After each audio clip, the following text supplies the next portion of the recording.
Aloha, welcome back to Aina Bear Farm. I'm going to do a little bit of a different video today to kind of be in the context of what's going on in the world right now.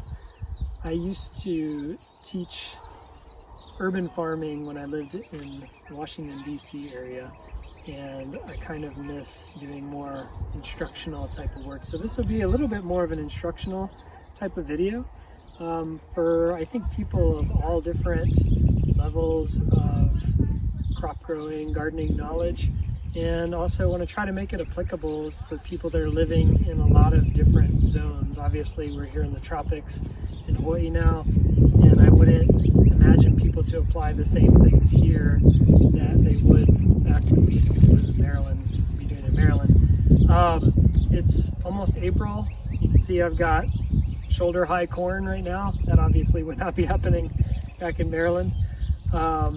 But I just want to go through a few things that I think are applicable no matter where you are, that can help you to get a small garden or even a decent sized garden like the one that we have off the ground to supplement the food that you have on hand and possibly act as a survival garden if we found ourselves in a situation where you really could not get much fresh produce, depending on where you are and what the supply and demand looks like in those areas.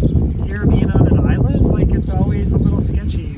If we don't get deliveries of lots of things, we all of a sudden could be running really low on things that we depend on heavily here, like lots of dried beans, rice, stuff like that that really needs to be grown in huge quantities. It's really hard to do on a just single family basis.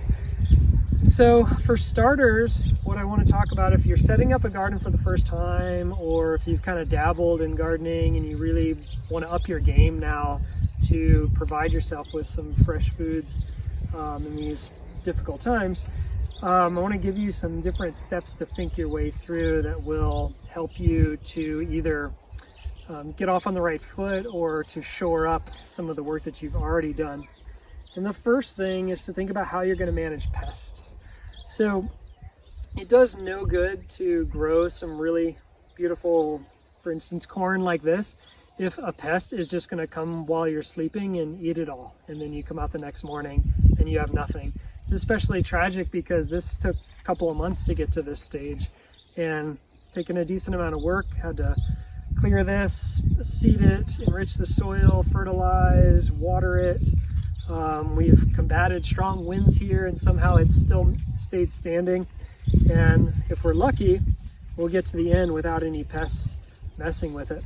So here, our big pests are pigs. And so I've got a fence up, a metal fence around this area to keep the pigs out, 2 gates. You've seen in our previous videos, you've seen the fencing system that we use here. We use red tea on the outside as a little bit of a living fence, and that over time will build in and just strengthen that barrier to keep the pigs out. If you're back in a lot of areas on the mainland, definitely Maryland, this will do absolutely nothing for deer, obviously. They would probably not even need to jump over this. They could just step over this, and they would come out and probably devour this corn, all of it. We've got, I don't know, maybe 30 plants of corn right now. They could eat all that in a night, maybe even one deer. A pig could certainly do that. Come out and not only eat the corn, but dig up the plants and destroy the bed. The other big thing back in Maryland was squirrels.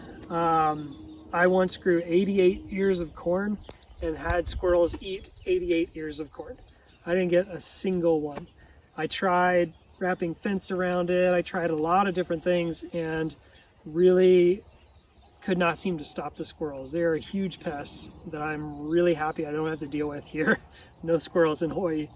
My best advice for squirrels, if you can, dogs are really good at keeping squirrels away, especially like terrier, small type dogs. Jack Russells are especially good, especially if you have 2 of them. For some reason, one will sit around and be kind of lazy, but you get 2 Jack Russells and they will just tear ass around the garden and hunt down anything that moves and keep it away. Cats, not so good. Maybe you're lucky and you have a really enthusiastic, aggressive cat that'll try to keep squirrels out. I have not found any of the things like the different pepper sprays and all that stuff to be very useful against squirrels. Really the only foolproof plan is a full exclusion method. If you can build like a full canopy, like maybe if you did cattle panel all the way over this corn, for example, covered that in chicken wire, like really tethered it all down, then you yourself are not going to have an easy time getting in there. But with something like corn, maybe you can build that to start with that's high enough to let it grow. And then when it's ready to harvest, you can just open it up and get in there and harvest. Otherwise, the squirrels are just going to devastate something like corn. As far as smaller pests go, bugs are an issue everywhere. We have a lot of the same bug pests here that we did back in Maryland. And one of the biggest things to do there is to plant with some diversity. So here I've got some different lettuces. This is sun hemp, a nice nitrogen fixer. A couple of weed plants that I've just let do their own thing, some ground cover. We're growing some fennel that's coming up over here, some parsley here. And so at some point, and this lettuce is obviously going or has gone to seed. So we'll come back and put some beans back in here to mix those around. But I try to get diversity going. That really slows down bug pests no matter what.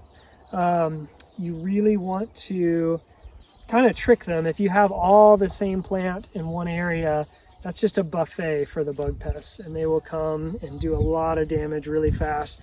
And then you'll end up, probably having to get away from organic, which is not that great either.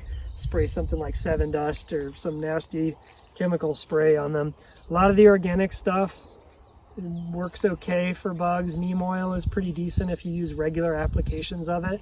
But that can get timely and expensive and just hard to take care of if you have a lot of other responsibilities in your life. The other proactive strategy you can use is to have really healthy soils, which we'll come back to in a minute, but those healthy soils will make healthy plants. Bugs tend to go after more often plants that aren't as healthy because they can get in there and do their damage a lot easier. If the plants are healthy, they are producing like chemical compounds that actually work as insecticides on their own, and they're just more robust, they're tougher to chew on for the chewing bugs, and if they do get chewed on, they tend to regrow really quickly. So all those things that can help you produce healthy plants is going to keep the bug pests down as well. So that's the big rule number one. Think about how you're going to manage pests before you really get everything going. If you try to deal with it reactively, you're just going to be really sad and defeated, and that's just going to depress you and probably just going to make you want to give up. All right, so we're going to head up this way to talk about rule number 2, which is sustainability. Actually, before we head up the hill, we'll comment on one thing that has to do with sustainability. I talked about these lettuces going to seed. In a more of a survival type situation, or just a situation where you have limited supply, you should probably proactively think about a time when you can't just run up. We're checking out Lucky. Hey, Lucky. Cats are great for certain pests. That cat keeps a lot of the mice and the rats out, which is really important. So if you can't count on being able to go out to a hardware store and pick up seeds, I know I was at our local hardware store a couple weeks ago, and every single seed packet was gone. I was really surprised and also kind of heartened by that. I think that's cool that people are getting more excited about gardening, and that was one of the things that made me think about making this video. But you should probably think ahead of time, if I can't get more seeds, I should be saving some of the seeds that I have. So letting some of your plants go to seed specifically for the purpose of saving those seeds and using them later is a really good strategy to keep things going. And that's what this number 2 skill is about. It's about sustainability. It doesn't do any good to do one annual garden and 60 to 75 days you've got some decent crops, and then after that you've got no seeds, your soil is crap, the pests have devastated everything, and you can't carry on. You want this to be an ongoing productive situation. So one other really important thing to make sure that your garden is sustainable is taking care of your soil. And one of the first things you want to do when taking care of the soil is make sure it stays covered. Here we are covering soil around our strawberries with straw. This works really well for us here because we have a huge field of grass that we can cut and use for straw. You can use grass clippings from a lawn, you can use raked leaves, there's wood chips. That's a whole style of gardening called Back to Eden that I would check out if you're interested in that, if you have access to wood chips. I always recommend use what you can get easily and regularly. Again, we're talking about sustainability here, so you don't want to rely on something that you have to go to a big box store and pay lots of money for and constantly be trying to track it down and spend more and more money. You want something that's right at your fingertips, ideally. You can even use weeds for this. You hopefully don't want to throw down a bunch of weed seeds into your garden area, but if you can catch them before they start to seed, just pile up the weeds on your soil. That's better than leaving it exposed. When it's exposed, the sun will just bake the soil, kill all the microbial life in there, dry everything out really fast, and yeah, it just gives you really bad soil quality no matter what else you do with your soil. Keep it covered. Another thing is add organic material. So here is a method we use often here where we bury kitchen scraps directly into a bed. We try to do this a few weeks before we're going to plant that bed out to give this time to break down a little bit. That is really important for certain crops because it can get really mushy and nasty down in there, and their roots don't like to sit in that mush. Other things seem to love it, like the squash family, I have found will grow out of basically that pile of kitchen scraps. It's amazing how much they seem to thrive in that type of environment. This is going to be for bell peppers. We're going to try to grow some bell peppers here. And so we really wanted to enrich the soil, but we do want to give this a few weeks to break down. So I just planted the seeds for the bell peppers yesterday. It takes a little while for those to germinate and get up to a size where we can transplant them in.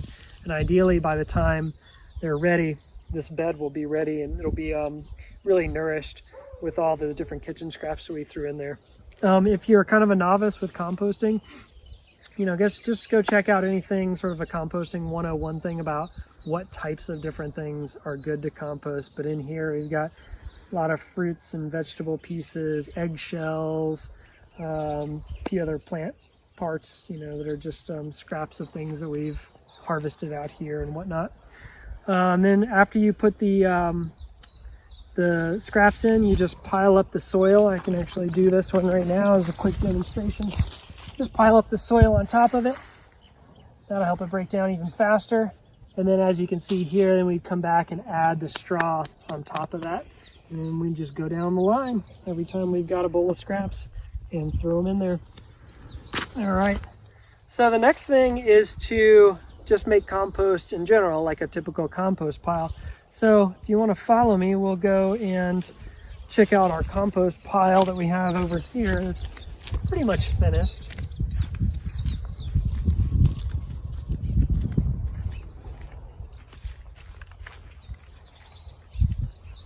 So here what we've primarily composted was the roots of the grass that we initially dug out of this area. This was all lawn before we started this project. And so we took the grass and then we mixed it, and the grass and the roots, we mixed it with a lot of kitchen scraps. And so you can still see some of those roots in there. You can see like little pieces of eggshell and stuff, and that's totally fine. But this is a pretty nice nutrient-rich organic material. I gotta be careful digging around in here because we do have these huge centipedes here that bite. But I was hoping maybe I'd find a worm in there. Every time I usually dig in there, we find some worms. But for compost, you just really want to be saving all the organic material on your property. If you're raking leaves or throwing out sticks or any of that, like putting it on the curb and having the city come and take it away, you're just letting go of your wealth. Like that's the stuff you need to be building your soil. And you can grow some plants that will add to your soil nutrients. We grow comfrey, we grow Mexican sunflower. Those are really fast growing plants that we can chop them and throw them in a compost pile or add them directly on top of the soil if we want to mulch, or bury them in the soil. Lots of things we can do with that. But the main thing is just keep your organic material on your property and reuse it.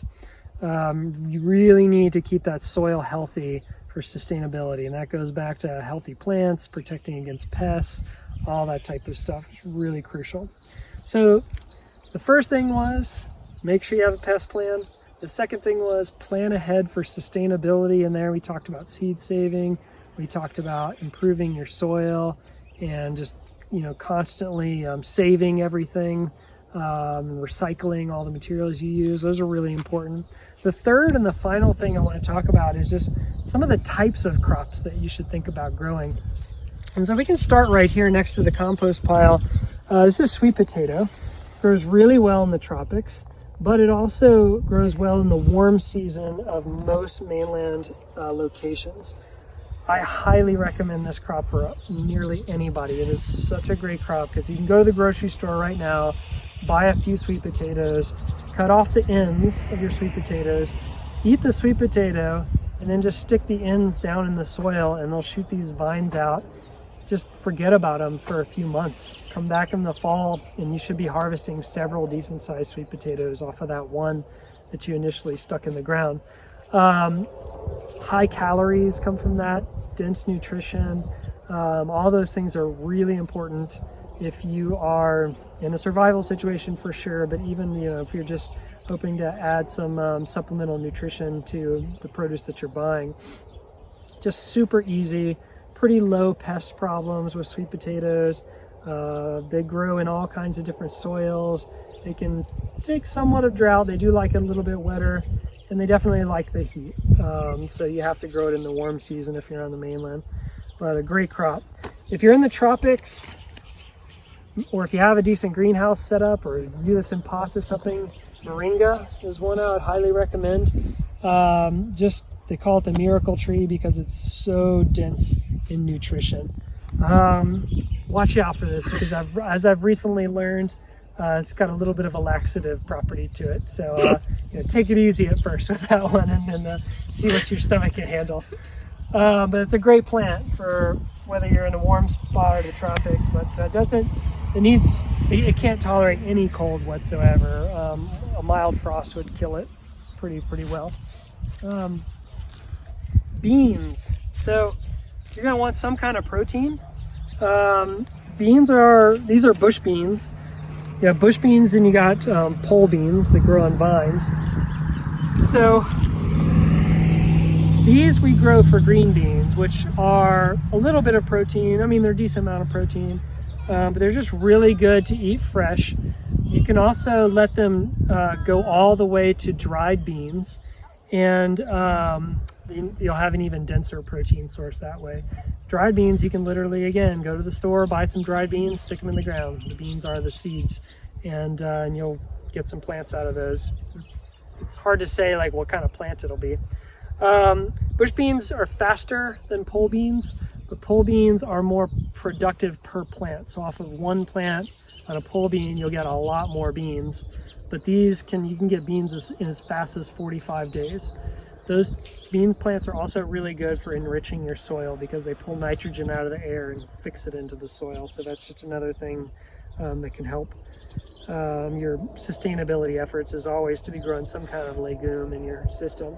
The one thing about pole beans versus bush beans, I grow mostly bush beans here because the longer you have a plant left out, the more pest pressure you're going to get.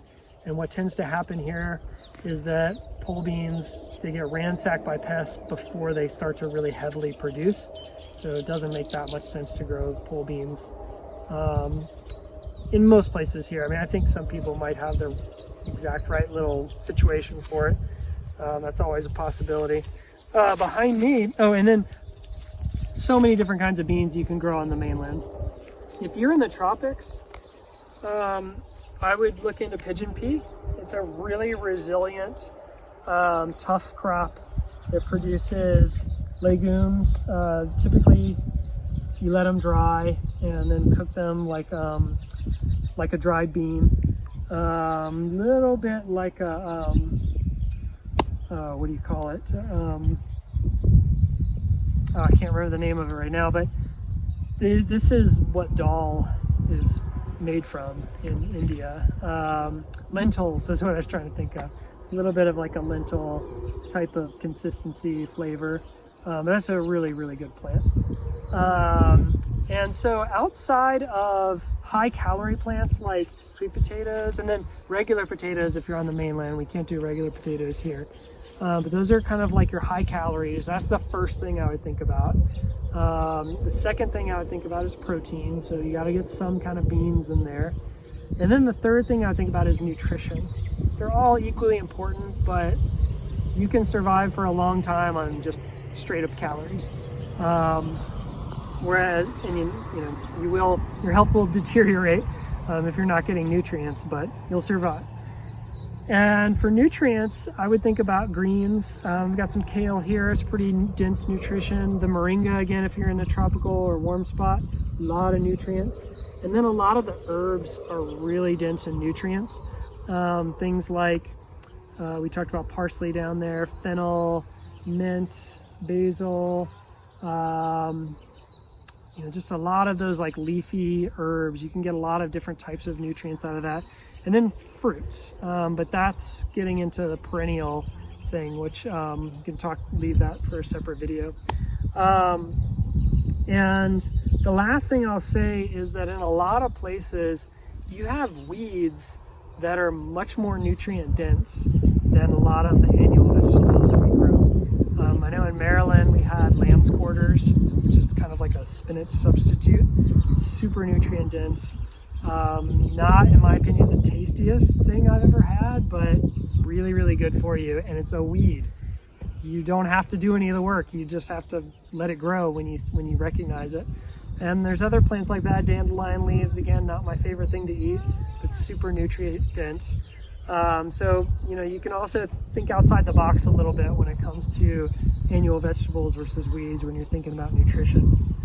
So I hope that information was helpful. Again, like if you're starting a new garden, or if you are just trying to kind of hone your skills a little bit for these crazy times that we're in, make you feel a little bit more secure, like you've got access to some calories and some nutrition and some things that are fresh. And you're also, if you're like me, you're stuck at home a lot now, and you maybe have a little bit more time and you can actually get into gardening a little more. Maybe it's something you've always wanted to do and didn't really have the time to do it. But I hope that this was interesting and helpful. There's so many other videos you can go out to check out things about setting up things physically in a garden. You can do this in pots. You can do it in a little raised bed. Again, I taught urban farming before, and so I'm used to not having this much space, but you can go as little or as big as you think you can handle. Usually people say start small and then expand out, but again, if we're talking about kind of working towards a survival situation, you may want to think a little bit bigger. All right, well, in the comments, definitely put any things that you grow or strategies you use to get gardens up and running and healthy and sustainable, or any questions that you have. I can definitely get back to you about that. And we'll talk maybe in a different video about looking at more perennial things that you can set up. Those, of course, are longer term, but really fantastic because they're a fraction of the work, and you eventually get really, really good results out of those. But until then, hopefully we hear from you, and we'll see you next time here at Ina Bear Farm. Take care.